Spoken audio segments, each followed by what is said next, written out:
We got some more information on PlayStation's upcoming Xbox Game Pass competitor, and let's talk about Elden Ring and the PC issues.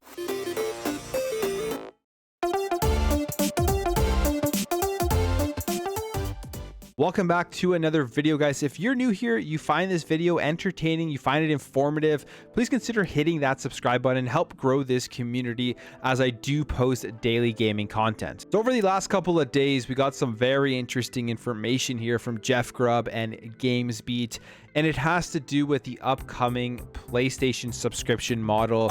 I guess you could say the evolution of the subscription model, as I still have right now PlayStation Plus and PlayStation Now. Now, this is something we knew was coming.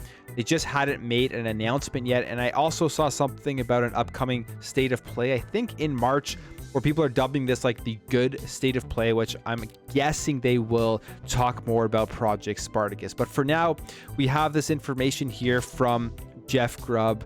And what is PlayStation going to offer in order to counter the Xbox Game Pass experience? So this is what we know right now. There are going to be 3 tiers with 3 different pricings.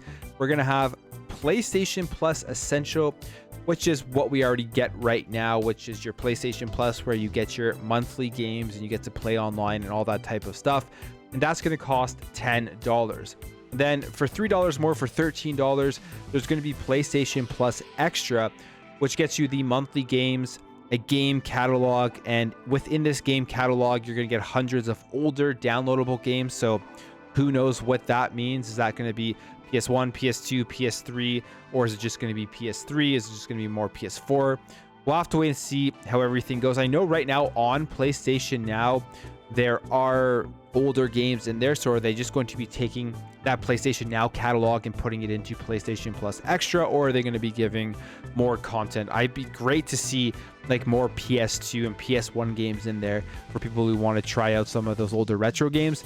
Then we're going to have the third tier here, which is PlayStation Plus Premium for $16. And what this gets you is the monthly games, the game catalog, streaming, classic games, and game trials. Now, kind of interesting there with the classic games and the game trials, what that stuff means, because as with PlayStation Plus Extra, they do say here the game catalog is hundreds of older downloadable games, but I guess classic games are even older games, who knows? But it says PlayStation Plus Premium gets you all the above, and then everything else for $16 per month. That is everything that is included in PlayStation Now's streaming capabilities. So you're going to still be able to stream games.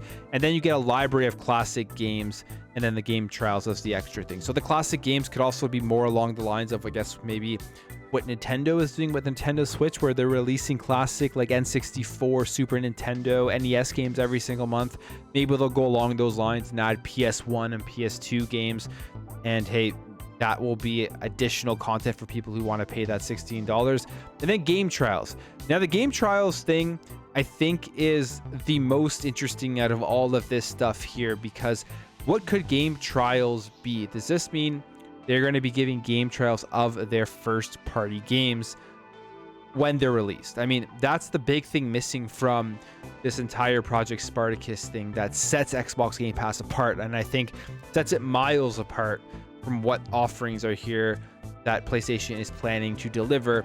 It is getting those day one Xbox Game Studio games on Xbox Game Pass, and that seems to not be coming with Project Spartacus. Now, I've talked about this, and I'm not surprised at all that PlayStation is going along the lines of Xbox Game Pass with the subscription model, because subscription with gaming is the future. I mean, that's the way that companies who want to make the most money are going to be going. And Xbox Game Pass has been the first out there, offers the best service, offers the most value, and I don't see this really competing in terms of value in any way from what Xbox Game Pass is offering, mainly because of those day one Xbox Game Studios games, especially with all the studios that they have out there. Now, when it comes to the game trials, however, if that means like a 10-hour game trial with their first party games or something, I mean, that's, I guess, okay. But why would they want to do that, not give the full game? It's because I guess they're expecting the game trials for their first party games to really wow people. And then after that, they're going to go out and pay full price for the game. So they're going to kind of double dip on their consumers. And that's probably a decent business strategy if it works. I think actually that will be a great business strategy if it works, in the sense that you're going to get people paying that $16 for the other stuff within that service plus the game trials, and then spending full price on the first party games as well. Not to say that with Xbox Game Pass people don't spend full price on those games, because with Xbox Game Pass, although their first party games are available in the service day one, we've already seen with games like Halo, with games like Forza Horizon, that people still pay full price on day one for those games, especially through Steam, on PC, on the other platforms that those games are made available. Now, one thing to mention here is Jeff Grubb does say that all of the prices and the names could change, but in general, that's the outline of what people should expect from Project Sparta. So we're here. We're finally at that place where PlayStation is making that move to try to compete with Xbox Game Pass, and I don't know how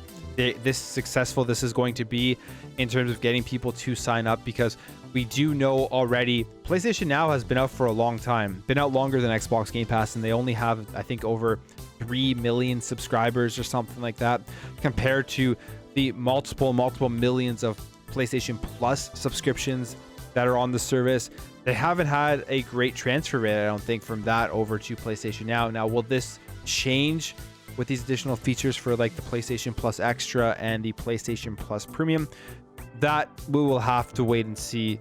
But hey, now we're gonna have more choice. We'll have to see what the official offers are when they announce it, and hopefully it's going to be coming up at the next state of play. All right, let's talk about Elden Ring, because this is the biggest game to be released so far this year.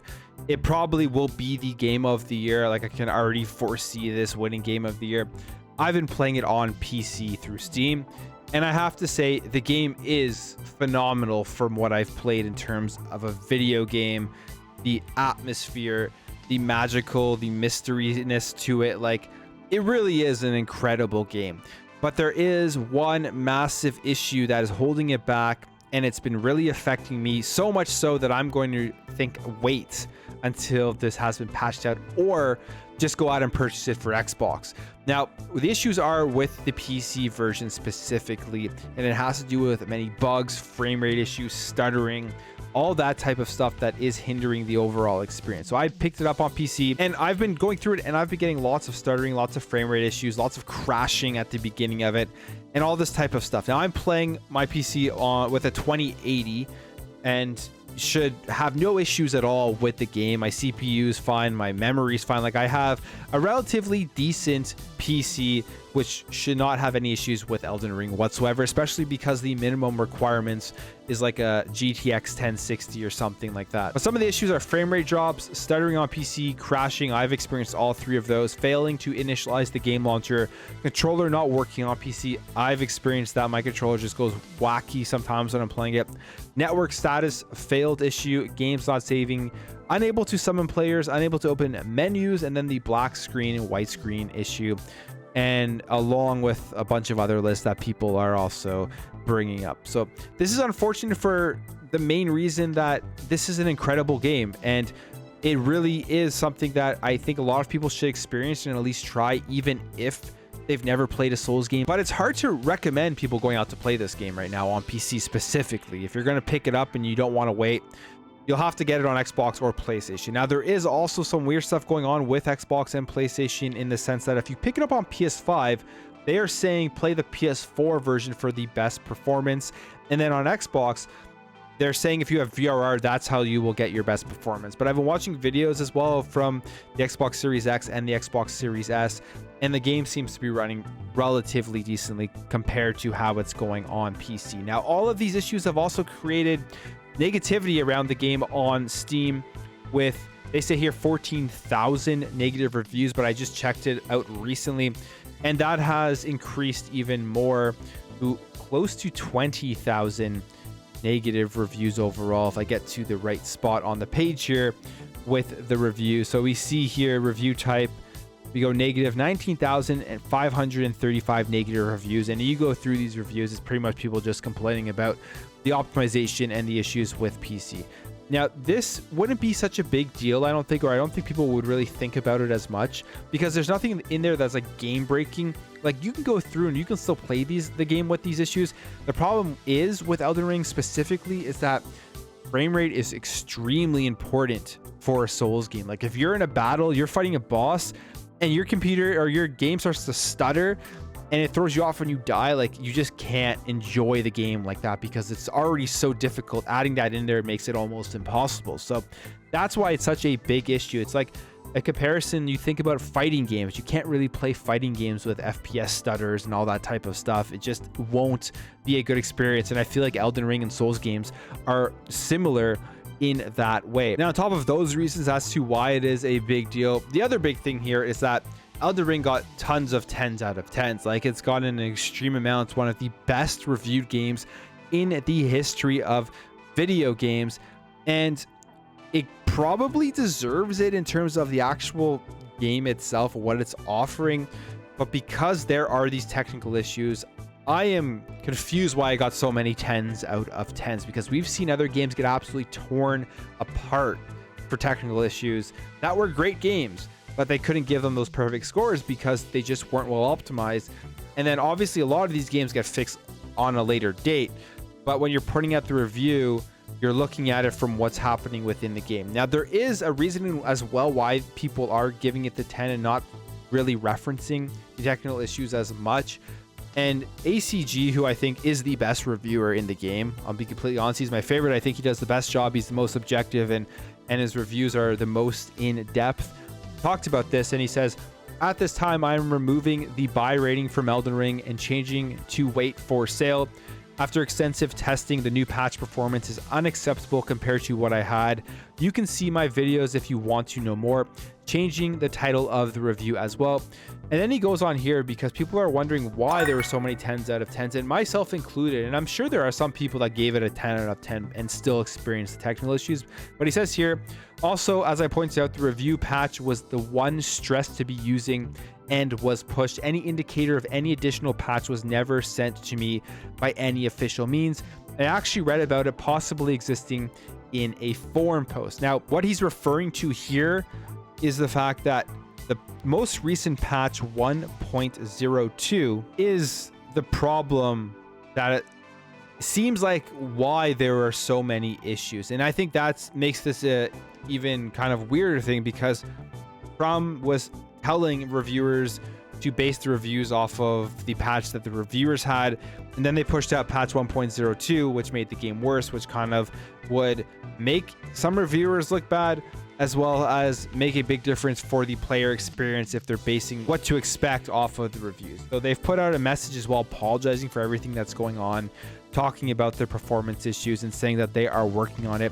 But specifically when it comes to the frame rate and all that type of stuff, they say regarding the phenomenon of frame rate and other performance related issues during gameplay, we will be consistently working to improve the game so that it can be played comfortably on various PC environments and platforms. For the PC version, updating your graphics and card drivers to the latest version may significantly improve performance. And I've done all that, and a lot of people have done all that, and it still just isn't performing very well on PC specifically. So it's unfortunate, because I'm a huge fan of this game. Like, even what I've played with the stuttering and all type of stuff, it's an incredible game, and I was really looking forward to it. I actually beat Dark Souls 1 just before this came out, and I completely understand and fell in love with the Souls formula. I get why there's such a huge community around these games, why it's such a beloved franchise. It's just actually up there right now as one of my favorite franchises, just from beating Dark Souls 1, if you can believe that. But that's why I was super excited for Elden Ring. Just kind of disappointed right now with these performance issues. And if you're thinking about getting this game on PC, I would wait until they fix it, and I would look at picking it up on a different platform if you just can't wait for the PC issues to be fixed. That's it for me, guys. Let me know what you think about Project Spartacus and the 3 tiers that they are going to be coming out with. Do you think it's in any way a competitor to Game Pass? Are you playing Elden Ring? What platform are you playing on? And if you're playing on PC, are you having all of the issues that people are talking about? Thank you guys for watching. Thank you for your support, and I'll catch you in the next video.